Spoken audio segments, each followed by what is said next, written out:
केंद्रीय रेल मंत्री अश्विनी वैष्णव ने अपने ट्विटर हैंडल से एक वीडियो शेयर किया है जिसमें वंदे भारत एक्सप्रेस, जिसे ट्रेन 18 के नाम से भी जाना जाता है, उसने ट्रायल रन के दौरान 180 किलोमीटर प्रति घंटे की गति सीमा को तोड़ दिया। ये रेलवे के लिए एक नई कामयाबी है और वीडियो शेयर करते हुए अश्विनी वैष्णव ने ट्विटर पर लिखा कि वंदे भारत 2 का speed trial Kota Nagda station के बीच 120, 130, 150 और 180 किलोमीटर प्रति घंटे की रफ्तार से शुरू हुआ। वंदे भारत वर्तमान में शताब्दी एक्सप्रेस की जगह लेगा और आपको बताना चाहेंगे कि इस ट्रेन की क्षमता 200 किलोमीटर प्रति घंटे की रफ्तार की है। हालांकि इसके लिए अनुकूल ट्रैक और ग्रीन सिग्नल हो। नई वंदे भारत में 16 कोचों के साथ शताब्दी एक्सप्रेस के समान यात्री ले जाने की क्षमता होगी। इसमें दोनों सिरों पर ड्राइवर केबिन है। वहीं वंदे भारत एक्सप्रेस पूरी तरह से वातानुकूलित ट्रेन है। ये ट्रेन यात्रियों को आरामदायक और सुरक्षित यात्रा प्रदान करती है। आईसीएफ ने अगस्त 2023 तक 75 वंदे भारत ट्रेनों के निर्माण का लक्ष्य रखा है।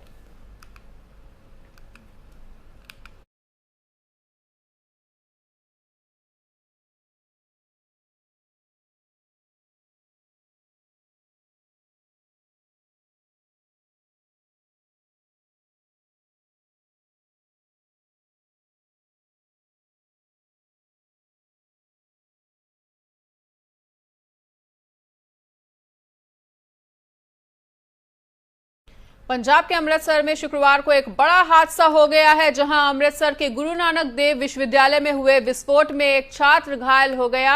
आपको बताना चाहेंगे कि घटना दोपहर के समय हुई और घायल छात्रों को तुरंत इलाज के लिए नजदीकी अस्पताल में ले जाया गया है, जहां एक छात्र की हालत गंभीर बताई जा रही है।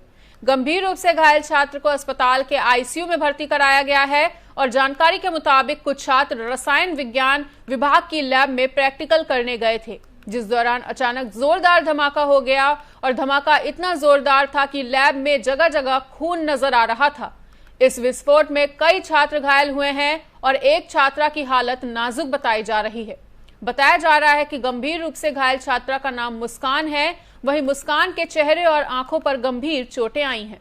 मुस्कान को अमृतसर के एक निजी अस्पताल के आईसीयू में भर्ती कराया गया है।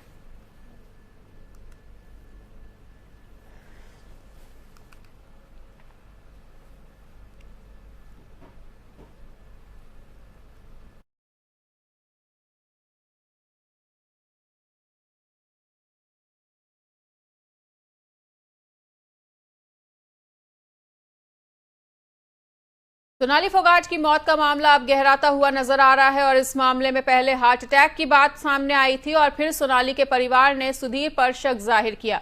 अब शुक्रवार को गोवा पुलिस ने ड्रग्स थ्योरी को हवा दे दी है और इस एक मामले में कई पहलू सामने आ गए हैं। सबसे बड़ा एंगल तो ड्रग्स की ही चल रहा है और आपको बताना चाहेंगे कि गोवा पुलिस के मुताबिक सुधीर ने सोनाली फोगाट को जबरदस्ती कोई ड्रिंक दी थी, जिसमें शायद एमडीएमए मिला था। अब उस ड्रग्स थ्योरी के बाद गुरुग्राम का फ्लैट नंबर 901 भी इस मामले को उलझाता हुआ नजर आ रहा है और बताया जा रहा है कि सोनाली फोगाट ने गुरुग्राम में एक फ्लैट रेंट पर लिया था। वो फ्लैट उन्होंने सुधीर सांगवान के साथ मिलकर लिया था। सूत्रों की माने तो सुधीर सांगवान ने जब ये फ्लैट रेंट पर लिया था तो वहां रह रहे लोगों को ये बताया गया कि सोनाली फोगाट उनकी पत्नी है। बाकायदा एक पुलिस वेरिफिकेशन भी करवाया गया था और बड़ी बात यह है कि इस फ्लैट में सोनाली फोगाट गोवा जाने से पहले भी गई थी।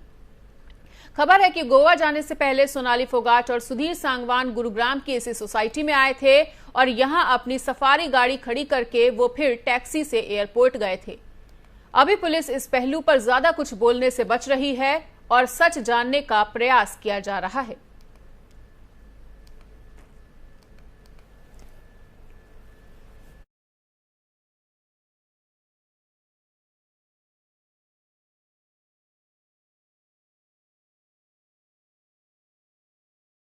झारखंड में इन दिनों सियासत में उथल पुथल मची हुई है। वहीं खनन पट्टे के मामले में चुनाव आयोग ने जांच के बाद अपनी रिपोर्ट झारखंड के राज्यपाल को भेज दी है। इसमें मुख्यमंत्री हेमंत को विधायक पद के लिए अयोग्य ठहराया गया है, यानी उनकी विधायकी रद्द करने की सिफारिश की गई है।